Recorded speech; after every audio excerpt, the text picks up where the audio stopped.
Hello everyone, you're watching another episode of the Center for Deliberative Democracy and Global Governance's Book Drop series. My name is Carolyn, and I'm so excited because two of my favorite people in the universe are in this room talking about the book Deliberative Systems in Theory and Practice, edited by my colleague or Associate Professor Selen Ercan.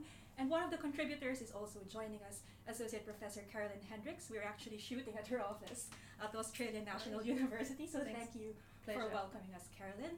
So let's get started. Selen, what's the thinking behind this book, and do we need another deliberative systems book? I think by the time we started thinking about this book, we desperately needed another book in deliberative systems area, and particularly looking at the practice of deliberative system, the empirical analysis of deliberative systems. So we actually got together with my dear colleagues and our associates Stephen Elstub and Ricardo Mendonça at one of the American Political Science Association's annual conferences, which had, I think it was the year Jane Mansbridge was the president, and we were lucky to have so many panels on deliberative democracy. And there were also panels on deliberative systems, and there were a lot of wonderful conversations during this conference. And so the idea for this book, putting together pieces on the theory and practice of deliberative systems, started at that conference some years ago. And I think back then we only had the Mansbridge and Parkinson Manifesto, suggesting to use deliberative systems approach in deliberative democracy research, but we didn't have a lot of empirical research back then. Now, of course, deliberative democracy is a growing field of research. Now there is more research in deliberative systems and also in empirical as well as in theoretical sense. Yeah, and I think what I really like about the book when I read it is just the breadth of applications of the deliberative systems approach. One of the critiques the approach often gets is it's too theoretical. How do you apply it in practice? What precise institutional configurations does it have? So can you give us a flavor of the kinds of contributions? Yes, sure. I mean, more broadly, deliberative systems approach suggests understanding deliberation as a broad public conversation that goes beyond the structured forums, and as a conversation that takes place in multiple and partly overlapping sites in democracies. Like there's a debate in the parliament, but also there is a debate in print media, and now increasingly more in the social media sites. They are all part of the conversation.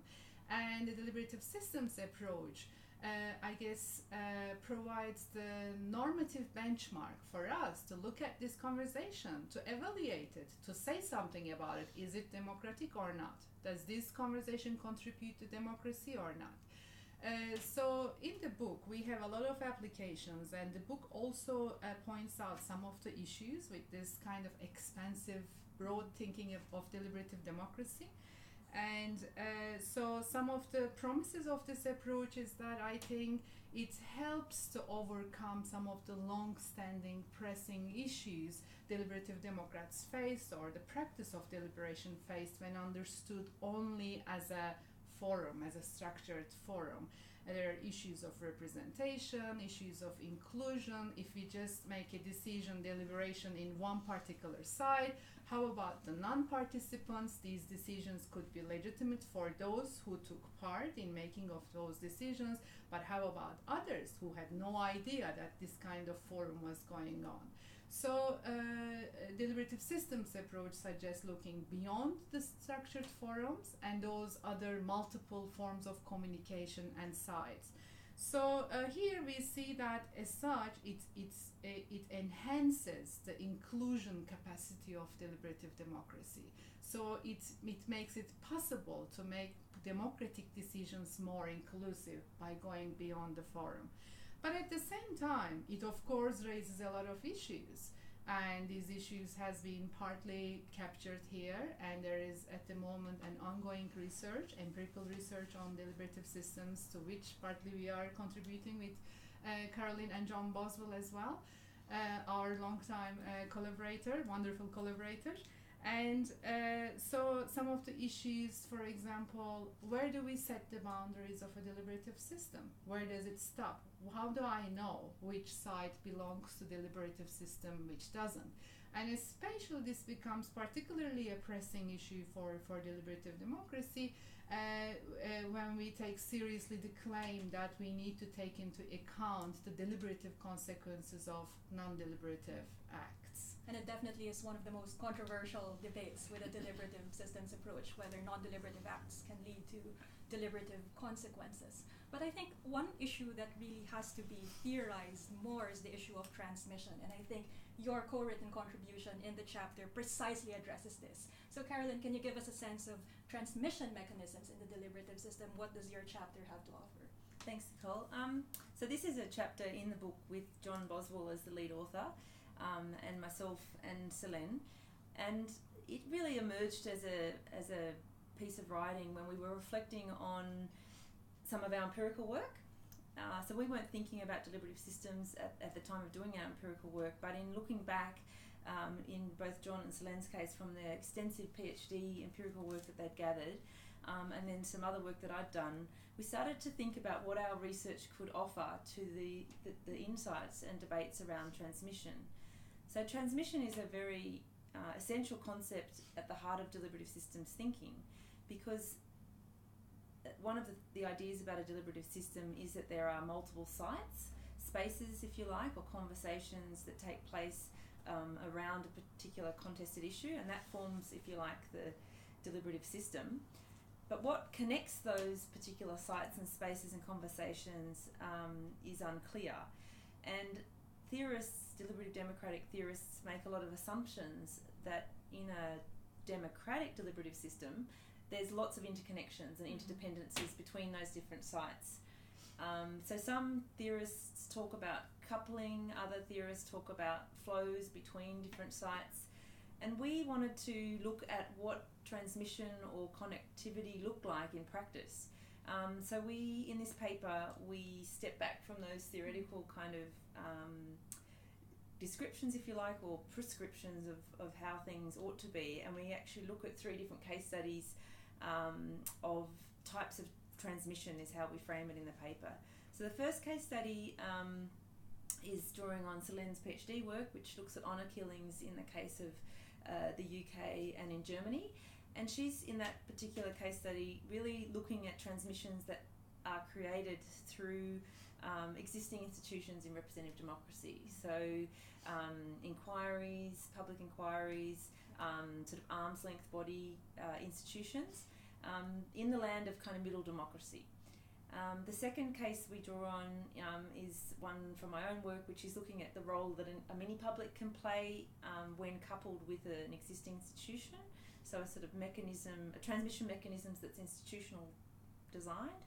And then the third is John Boswell's work on narratives, the role that narratives can play in forging transmissions. And I guess these 3 cases demonstrate that the whole process of transmission in deliberative systems is a lot more complicated than theorists paint, which is probably not unsurprising.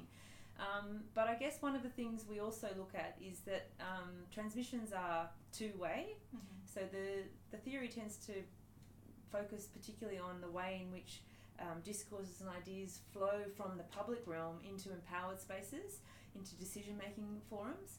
And our empirical work shows this sort of dialogue often that happens between those 2 different kinds of spaces, and often in counterproductive ways for democracy. So the cases are not all good stories about transmission, but what we do in the end is try and flesh out what are some of the consequences for improving deliberative systems that we come across. And I guess the role of agents and actors actually is really central in all our cases. There were particular kinds of champions of connectivity or transmission. Right.